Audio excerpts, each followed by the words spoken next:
Alors, les éditions de la Vache qui lit ont été créées en 2008. C'est une association qui a pour but de promouvoir le patrimoine auvergnat auprès du jeune public. J'ai eu cette idée en fait quand je me suis aperçue que moi-même, je ne connaissais pas très bien les richesses du territoire.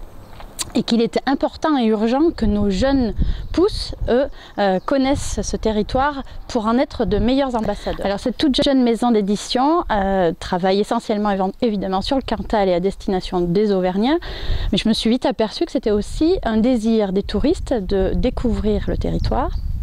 Et je suis allée jusqu'à Paris, à la Tour Eiffel, qui est évidemment une autre œuvre majeure de Gustave Eiffel, pour permettre aux petits Parisiens et puis à tout le public qui est à la Tour Eiffel de découvrir le viaduc de Garabi, qui est la seconde œuvre majeure de Gustave Eiffel. Après cette expérience parisienne, les membres de l'association ont souhaité tenter une nouvelle expérience au niveau européen et à l'international. Le projet consiste à la traduction en plusieurs langues du site internet des éditions de la Vache qui lit.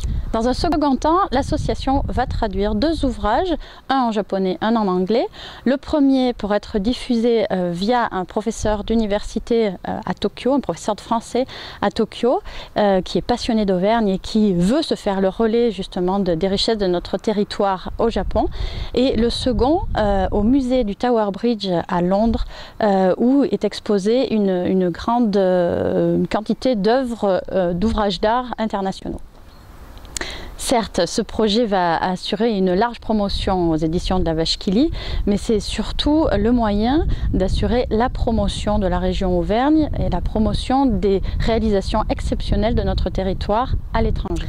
Des ouvrages d'art à l'image du viaduc de Garabi sont de réels atouts au niveau touristique qui sont des leviers économiques importants pour le développement de la région.